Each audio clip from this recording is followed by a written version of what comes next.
கடவுள் அப்படின்னா யாரு? எந்த கடவுளை நான் கும்பிடுறது? அவருக்கு எப்படி நான் ப்ரேயர் பண்றது? மிகப்பெரிய கேள்விகள்லாம் கேட்டிருக்கீங்க. கடவுள் அப்படிங்கிறதுக்கு நிறைய பேர் நிறைய விளக்கம் கொடுத்துருக்காங்க. இதை முதல்ல நீங்க புரிஞ்சுக்க வேண்டியது, இப்ப நான் என்ன விளக்கம் கொடுத்தாலும் உங்களுக்கு ஒரு கதையாக போகிறது. இந்த கதையை வச்சு நீங்க ஒன்றும் பண்ண முடியாது. நீங்க என்னைக்கு அந்த கடவுளை தேடி கண்டுபிடிக்கிறீங்களோ அன்னைக்கு தான் உண்மையிலே உங்களுக்கு புரியும் அப்படி ஒன்று இருக்குதா இல்லையான்னு. அது வரைக்கும் உங்களுக்கு விடை கிடைக்காது. இது ஒரு தற்காலிக ஒரு கம்ஃபர்ட் ஜோன்ல வேணா இருந்துக்குவீங்க. இருந்தாலும் உங்களுக்காக ஒரு உண்மையை சொல்கிறேன். அதாவது இப்படி வச்சுக்கங்க, இப்போதைக்கு கடவுள் அப்படிங்கிறது நீங்க பார்க்கல, கண்ணில் பார்க்கல, யாரோ சொன்னதை நம்புறீங்க. அதனால ஒரு சில பேர் அதை நம்புறாங்க, ஒரு சில பேர் கடவுள் நம்பிக்கை இல்லாம இருக்காங்க. பட் இரண்டுமே நம்பிக்கை தான், நல்லா புரிஞ்சுக்கோங்க. ஒரு சில பேர் கடவுள் இல்லைன்னு நம்புறாங்க, ஒரு சில பேர் கடவுள் இருக்காருன்னு நம்புறாங்க. ரெண்டு பேருக்குமே உண்மை என்னன்னு தெரியாது. இதுதான் மிகப்பெரிய உண்மை. தெரியாது அப்படின்னு நீங்க பாத்துட்டீங்கன்னா என்னைக்காவது ஒரு நாள் அதை தேடி கண்டுபிடிச்சிருவீங்க, அதுக்கு விடை கிடைத்து விடும். எப்போ நம்பிட்டீங்களோ விடை கிடைக்காது. இதுதான் அடிப்படை உண்மை. சரி, இப்போ தெரியாதுங்கிற நிலையில நான் எப்படி வாழ்வது?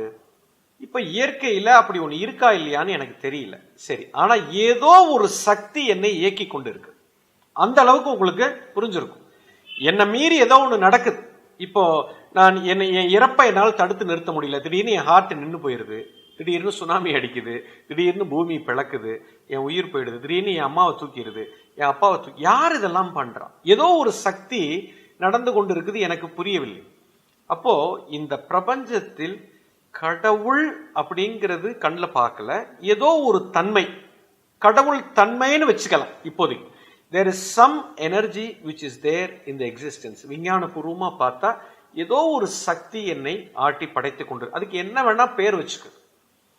அதை நீங்க சிவான்னு வச்சுக்கோங்க, இல்ல அல்லான்னு வச்சுக்கோங்க, இல்ல கிரைஸ்ட்னு வச்சுக்கோங்க, இல்ல புத்தான்னு வச்சுக்கோங்க, இல்ல மகாவி, என்னமோ ஒரு பேர் வச்சுக்கோங்க. ஏதோ ஒரு சக்தி இயங்கி இருக்கு, அது என்னை இயக்குகிறது, என்னை கட்டுப்படுத்துகிறது. அந்த அளவுக்கு புரிந்தால் போறோம். சரி, இப்படி கடவுள் தன்மை என்று ஒன்று இருக்கிறது.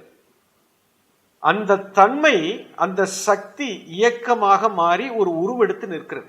இதைத்தான் அந்த காலத்துல ஒவ்வொரு மாதிரி சொல்லி இருக்கிறாங்க. இப்போ அந்த ஒரு சக்தியிடம் எனக்கு என்ன வேணும்னு நான் எப்படி ப்ரே பண்றேன்? இது அருமையான கேள்வி. இப்ப அந்த சக்தி இடத்துல எப்படி ப்ரே பண்றது அப்படிங்கிறத காட்டிலும், இதுக்கு பிரேயர் அப்படின்னாலே ஒரே ஒரு விஷயம் தாங்க. எதையுமே எனக்கு இதை கொடு அதை கொடுன்னு நீங்க கேட்க வேண்டாம். நமக்கு கேட்காமலேயே நிறைய கிடைத்து கொண்டே இருக்குது அல்லவா? இப்ப பாருங்க, நான் கேட்கல, எனக்கு மூச்சு காத்து கிடைச்சிருக்கு, நான் சுவாசம் செய்கிறேன். நான் இந்த உடம்ப கேட்கல, ஆனா அற்புதமான இந்த உடம்ப ஏதோ ஒரு சக்தி எனக்கு கொடுத்திருக்கு. நான் இந்த சட்டையை கேட்கவில்லை, யாரோ ஒருத்தர் இந்த சட்டையை எனக்கு கொடுத்திருக்கிறார். நான் உயிர் வாழ்வதற்கு எனக்கு உணவு தேவை, ஏதோ ஒரு சக்தி இந்த பூமியை படைச்சிருக்கு. ஏதோ ஒரு சக்தி அந்த பூமியில ஒரு செடியை வளர்த்திருக்கிறது. ஏதோ ஒரு சக்தி சூரியனை உருவாக்கி எனக்கு உயிர் வாழ்வதற்கு வெளிச்சத்தையும் அதற்குண்டான பிராண சக்தியும் எனக்கு கொடுத்திருக்குது. காற்றை கொடுத்திருக்குது, மரத்தை கொடுத்திருக்குது. இந்த மரம் இல்லைன்னா எனக்கு சுவாசம் இல்லை. பாருங்க, நம்ம கேட்காமலேயே இவ்வளவு விஷயம் நடந்திருக்குது.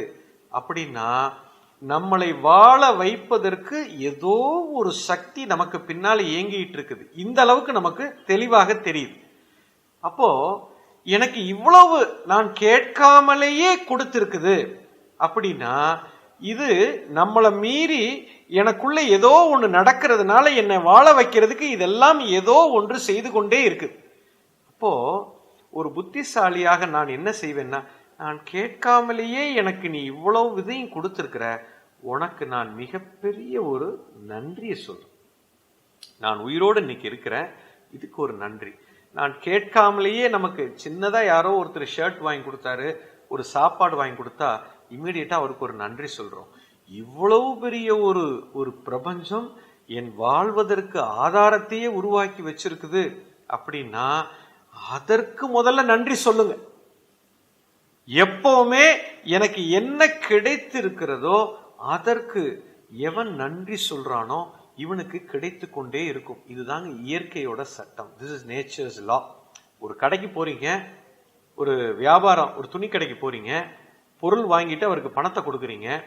பணத்தை கொடுத்த உடனே அந்த இடத்துல அவர் எழுதியிருப்பாரு, நன்றி, நீங்கள் என் கடைக்கு வந்ததுக்கு உங்களுக்கு நன்றி அப்படின்னு போட்டு அதுக்கு கீழே மீண்டும் வருக, உனக்கு நான் மிகப்பெரிய நன்றி சொல்றேன் அப்படின்னு சொல்லும் போது மறுபடியும் அந்த கடைக்கு உங்களுக்கு போக தூண்டு.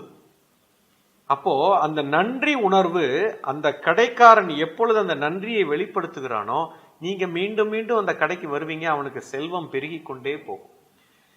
அப்போ எப்போ நான் எனக்கு கிடைத்த ஒரு விஷயத்துக்கு ஒருவன் நன்றி கூறுகிறானோ இவனுக்கு அது கிடைத்து கொண்டே இருக்கும். எவன் ஒருவன் தனக்கு கிடைத்த விஷயத்துக்கு நன்றி மறந்தானோ இவனுக்கு இருக்கிறதெல்லாம் புடுங்கிரும். இதுதான் இயற்கையின் சட்டம். உங்களுக்கு கீழே நீங்க ஒரு ஃபேக்டரி, நீங்க ஒரு முதலாளி, ஒரு ஒரு ஸ்தாபனத்துக்கு முதலாளி, உங்களுக்கு கீழே ஒரு 40 பேர் வேலை செய்யறாங்க. இந்த 40 பேர்ல யாரோ ஒரு மனிதன், ரொம்ப ஒரு வேலை செய்யக்கூடிய ஒரு தொழிலாளி உங்களிடத்தில் பெரிய நன்றியாக இருக்கிறான்.